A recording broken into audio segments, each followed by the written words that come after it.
Okay, let's move on to our fourth and final lecture about line integrals. So these are what we also sometimes call path integrals. So just integrals along some sort of curve in space. And what we're going to do in this fourth lecture is we're going to obtain an important property. And the important property is going to relate to these sorts of line integrals, right? Where you had the vector field dotted with the differential line element. Related to this and also related to this for certain types of functions f. So what's the difference between these two? Well, this one has this little curve around it, and what this means that this C is a closed loop. It comes back onto itself. We'll get to that a little later on. Okay, so we're going to look at an important property, but first let's just do a little calculation which will help motivate the property, right? So let's try to figure out, I'm going to calculate f dot dr for the same f. It's exactly the same f, but I'm going to do it on two different curves. So the curve C1 and C2. So here are the curves which I illustrated down here. So C1 consists of that line plus that line, whereas C2 consists of this line going over here, right? So let's just do each of these calculations and just see what we get. Okay, so if I want to do f dot dr along C1, well, dr is dx I plus dyj. We are only in R2, we are not going in the z direction. So dr is dx, has components dx and dy. Now f has components 2x and 2y. When I take the dot product, I'm going to get 2x times dx plus 2y times dy. So that's what I get. So here's the quantity that I need to integrate along C1. Now, in instances like this, we've done this before. It's actually easier to just break this up into two. We're doing it along C1, but along this part, you know that there's absolutely no variation in y, right? Y is in that direction. So y is equal to 0 and dy is equal to 0. And because dy is equal to 0, I just get rid of that. So I'm just left with the integral 2x dx along this, and x goes from 0 to 1. Yeah. Similarly, well, let me write this down here. So that's that integral here. So that's what you get when you do it along that. Now, similarly, if you do it along this line over here, when I'm going along that line, x is constant. X is not changing, which means that dx is equal to 0. So I get rid of that. So what I'm left with is the integral 2y dy, and y goes from 0 to 1 because that point is y equals 1. Y equals 0 all the way up to 1. So that's the second integral that I get. What's nice here is that these are two independent integrals, which you can just do, one with respect to x and one with respect to y, but of course they're the same thing. This gives me x squared from 0 to 1. This gives me y squared from 0 to 1. So I'm going to do 1 over here and 1 over here. So my answer is 2 if I'm going along C1. What about going along C2? So C2 is this green line. So what we do in this case, we have to do a parameterization. So this is a fairly standard parameterization in this case. You start at 0 plus t times the difference between 0, 0 and 1, 1, right? So this is the standard parameterization of this line. T equals 0 corresponds to that, t equals 1 corresponds to that.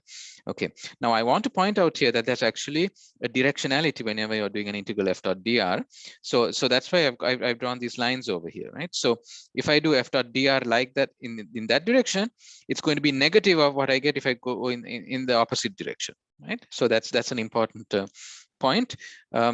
Because this dr has directionality. It's where you go from r to r plus dr, right? So that has directionality. It will be in a certain direction. So the direction matters, right? So I'm going from t equals 0 to t equals 1 in this particular case. T equals 0 is over there, t equals 1 is over there, because that's the way that the arrow is drawn. Okay, how do you do integrals of this form? Well, we write it parametrically. So this dr you write as dr by dt times dt, and then you write down each of these quantities, right? So f, you try to write everything down in terms of t, and then you can do the integration. So f at a general point is 2xi plus 2yj, but my x coordinate at a general point is t, y coordinate at a general point is t. So this is 2t, and that's also going to be 2t. So f is this vector. I'm using this this sort of column vector notation just as a just as a alternative, right? So this works as well, right? So we had to be comfortable with all of these different notations. So f I can write in that way.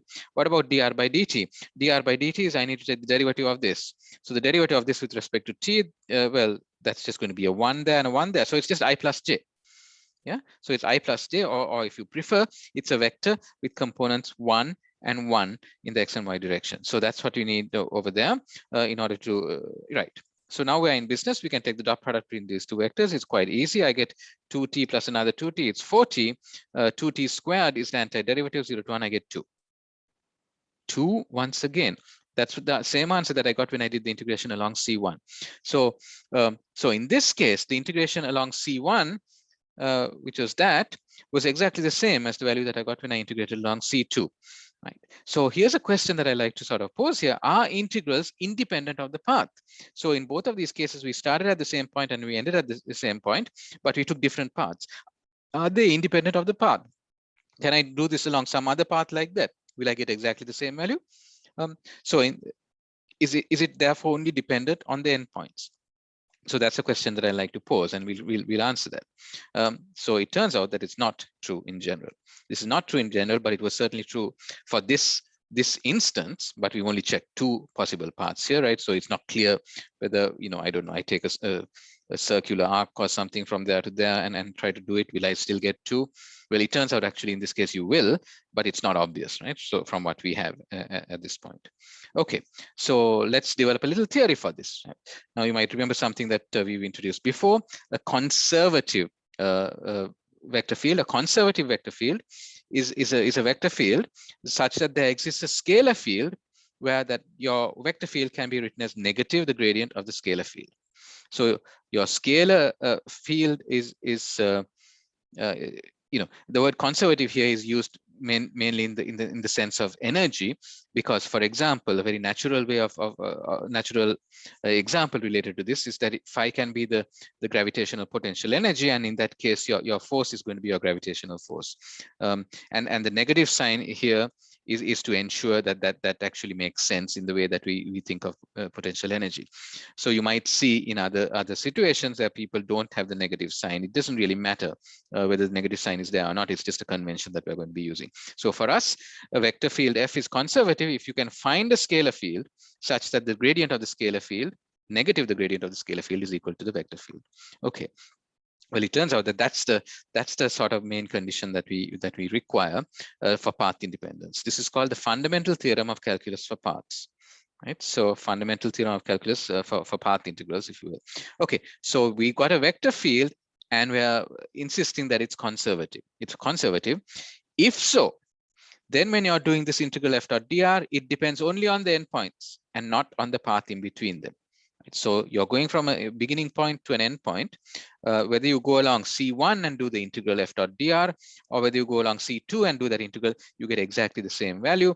But the condition here is that the f has to be conservative. If f is conservative, then the conclusion holds. Why is this true? Let's give a quick proof of this, right? So we have f being conservative, so we have that property. So there exists a scalar field such that f is equal to negative the gradient of that. And what we're trying to do is we're trying to look at f dot dr. So f dot dr I can then write as, well, I pull out the negative sign. So it's a gradient of phi dot dr. So it's got something to do with trying to do this integral related to the scalar field phi. Okay, so what else can we say?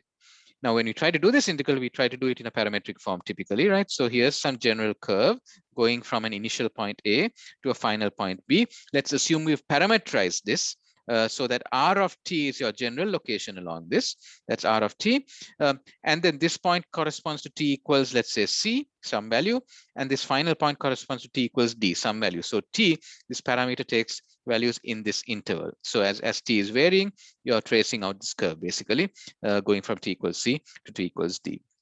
And it could be from 0 to 1, for example. That would be a natural way of doing it. Okay, so we've got R parameterized. Now something that I can say is, well, let me just look at this thing here, right? I want to look at the rate of change of the function phi as I'm going along the curve. Yeah, so phi is a function of the location. So phi is a function of R, which is itself a function of t. And I want to figure out the rate of change of this. Now, from early on in this course, so you know how to apply the chain rule to something like this. So the chain rule applied to this is, well, it's the derivative of this with respect to the what's inside, and what's inside is a location. So that's just going to be d of phi. So this is the way that we're thinking about this, is that this is a row vector. It's a row vector. X derivative, y derivative, and z derivative, basically, right? So that's going to be a row vector. Okay, so the derivative of the external function times the derivative of this function over here. So you want to find the derivative of that function with respect to its argument. So it's with respect to t. So it's going to be that. And because R has three components, it's x, y, and z are the three components. These are the derivatives of each of those components with respect to t. So this is a column vector, and this one is a row vector. So when you multiply this together, you just multiply together the corresponding elements. So an alternative way of writing it is, well, you can write down the dot product between those two vectors. I'm just showing you an alternative notation, which again, we need to be completely comfortable with. So dr by dt, I can write it as r prime of t. And this thing here, well, it's almost the same as the gradient. The difference is that when I write down this, I specifically mean a row vector, but when I write down the gradient, because column vectors are a natural way of expressing vectors, this is a column vector. So the dot product between so these two things are exactly the same. It's just a row versus a column. So if I just take this dot product, is completely equivalent to doing the matrix multiplication over here. So I can write it in that way. Okay, so what's something quite nice here? So when I look at this expression, right, and I move the dt to the other side effectively. So I moved it to this side, so I can figure out d phi is equal to that. Now, what do I mean when I actually do this? Well, another way of thinking about this is that this is the rate of change of phi. The rate of change of phi is equal to d phi by dt, right, times dt. Yeah. So if I change t by a small amount dt, the resulting change in phi is going to be given by well, the derivative times dt, and the derivative is what I've calculated here, right? That's exactly that. So the formal manipulation of just moving the dt onto the other side, it has a very specific meaning. Okay, so I've got this expression here as well. How does this help me? I'm trying to figure this out. Okay. All right. Now let's see. So I've got, let's go back here. This is what we had previously. So we're trying to do this with respect to this parametric version. So dr, I write that as dr by dt times dt. Okay. And this is r prime of t. Yeah. So this thing here is r prime of t. So I notice that what I see in here inside the integral is exactly everything that I see over here.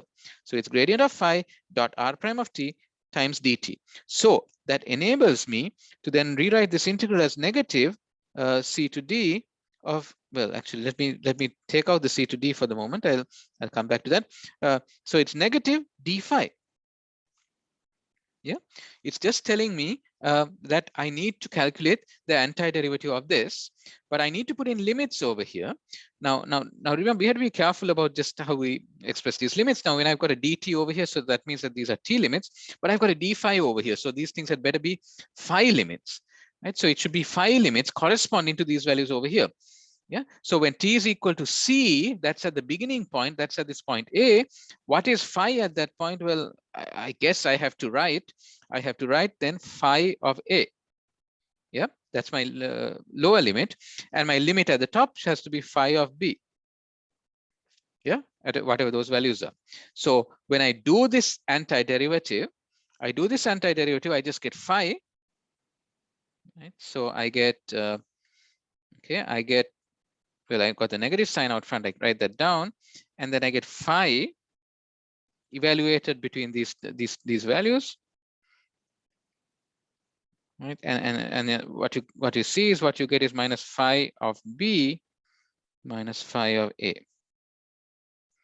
Okay, this is it. This tells us what we want, because this is already telling us actually something.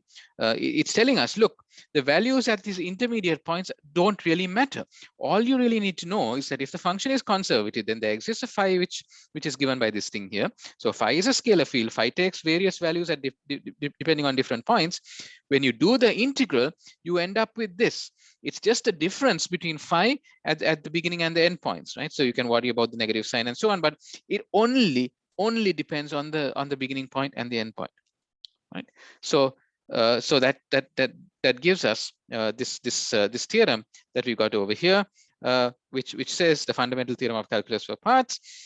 It depends only on the endpoints, right, and not on the path in between. It really didn't matter how we got from the point A to the final point B. Was irrelevant, right? Because here's our answer. We just needed the values of phi at the two points.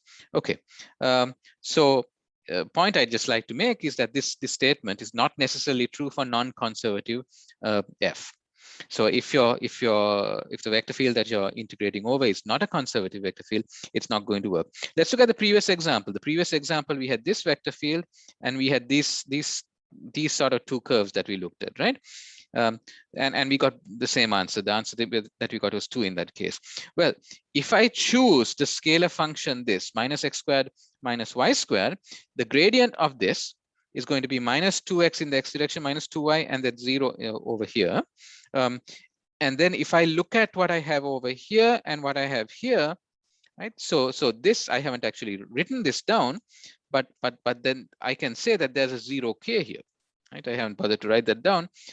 So these two things, this and this, they only differ by a negative sign, which tells me that f is equal to negative this gradient of f, gradient of phi. So this tells us that because we've been able to demonstrate the existence of a scalar field such that f equals negative gradient of phi, this f is conservative. So in this case, you'd expect the answer to be independent of how you get from the beginning point to the end point. But if f is not conservative, this statement is not true. It will depend generically on how you go from one point to the other. Okay, let's do another example, a sort of a slightly theoretical example, which is sometimes considered just an obvious extension of the theorem that we had. So if f is conservative, prove that this is equal to 0 for any closed path C. Yeah, so you notice that this, I've got this circle on the integral sign that indicates that the path C is closed. So C is some closed loop. You go around and then you come back to the same point, right? And when you're doing this, it actually doesn't matter where you start. Yeah, because you're doing exactly the same calculation. So the starting and end point, start point doesn't matter as long as you come back and end at exactly the same point. So it's a closed path. And this is a pretty interesting result. So this is telling you that if you go around any closed path, you just get 0. Yeah, so as long as f is a conservative vector field. So one way of interpreting this is that if f is some sort of force field, such as gravitational energy, if f is some sort of force field, you take a particle, you move it all the way around and you come back to the same point. This actually calculates the work done by doing that. F dot dr gives you the work done. So this is telling you that there's no work done. Yeah, so if you go all the way around and you come back to the same point, there's no work done. Which is why energy is conserved, right? So that's again motivating this this term conservative. Okay, now why is this true? Well, let me just pick any old point as my beginning point, right? And let me pick any other point, okay? And what I'm going to do is my curve C, I'm going to split it into 2. So one which goes from the point A to B, and I'm going to call that part C1 in pink, and another part which goes from B back to A, and I'm going to call that C2 in this case in orange. So my C can be written as C1 plus C2. And let's look at the integrals along C1 and C2, right?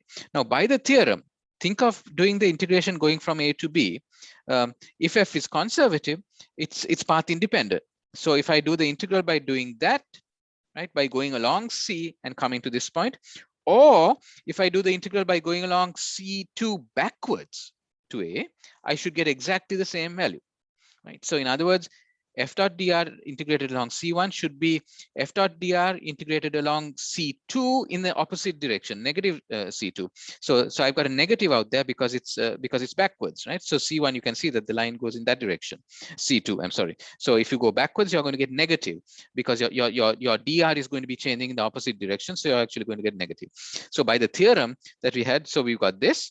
Now, if I simply move this onto that side, you get this expression here, integral of f dot dr plus the integral over C2 of f dot dr is equal to 0.